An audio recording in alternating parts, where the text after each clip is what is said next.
Good evening, Tony. Good evening, Darren. How are you? Very well indeed. Thanks for joining us here on Monday Night Live. Stewart and Daniel are here with us as well. And I was asking them the question, what would somebody do as a chairman for a day? Tell us.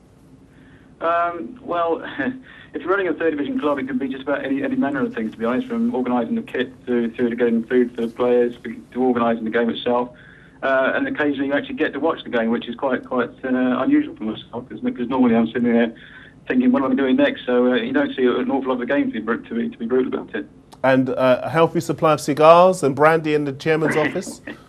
I don't think so. You're lucky if you get a coffee or a bottle to be fair, I think. Yeah. What made you come up with this idea?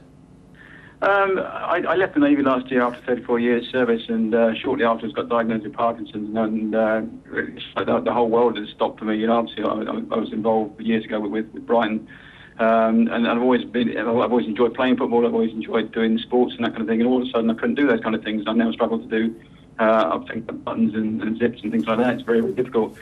So I just decided to immerse myself into my only hobby that I've got left, really, and that is the club, and that's Stirlingshire. So I got involved. Became a director.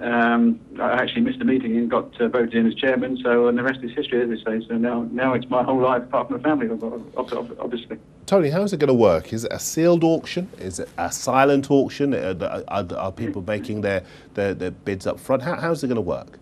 It's sealed bids to the office, and we'll open up at midday on Wednesday. We'll open up and see who's got if anyone's been mad enough to actually volunteer their money to do it, and we'll see who's in the chairs. I presume this man's whoever gets woman wins the bid. They're not allowed to go in the dressing room 10 minutes beforehand and give the players a team talk and tell the manager that he's doing things wrong, are they?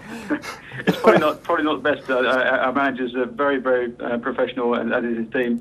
So I don't think that's advisable. Certainly, I wouldn't do it myself, and I don't expect anybody else to. But no, it's for anybody. It's obviously for an East Stirlingshire fan or a Rangers fan or anybody else for that matter. And I'm extremely grateful to Rangers, obviously, for allowing us to do it, because it's something that I'm actually away that day, another engagement. So it's just an idea that came up, and the money will be split between Parkinsons UK, with two of my local support group, the forthcoming Young Parkinsons support group, and the other half will go towards our community projects. So it's hopefully going to raise a few pounds for us, but also it's about raising awareness for Parkinson's, which many people are now suffering with.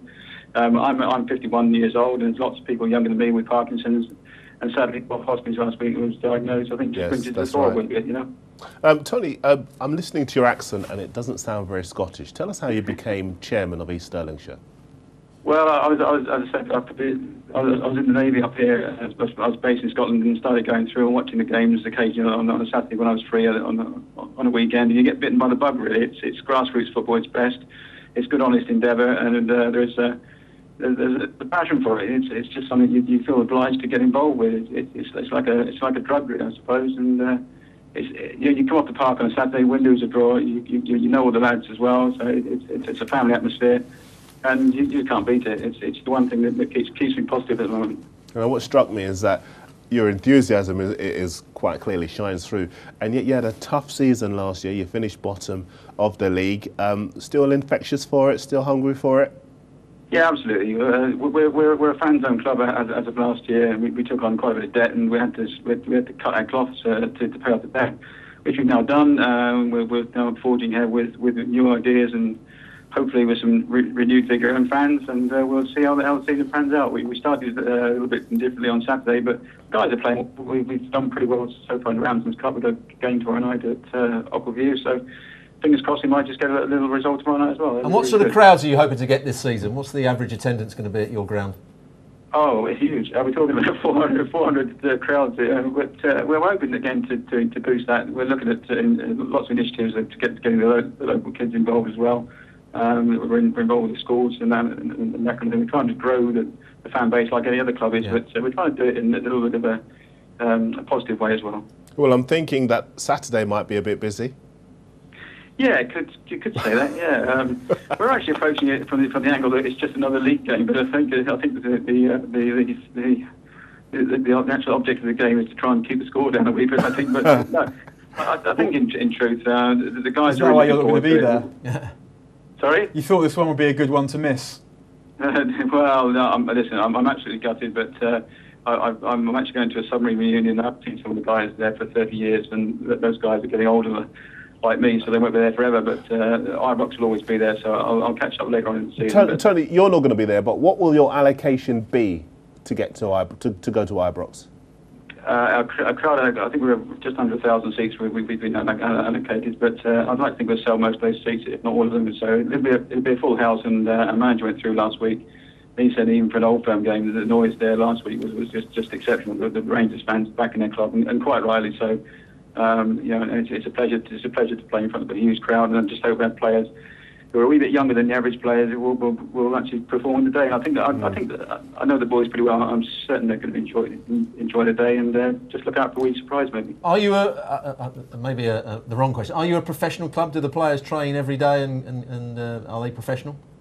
No, they're so professional that they actually train on a Tuesday night for a couple of hours, and then on a Thursday for a couple of hours, and obviously the manager gets them for a couple of hours on a Saturday before the game. And but it's down to personal development really.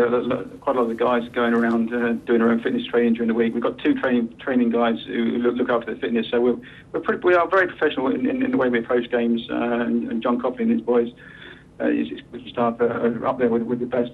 So I'm really pleased that we've got John on board and his team. So.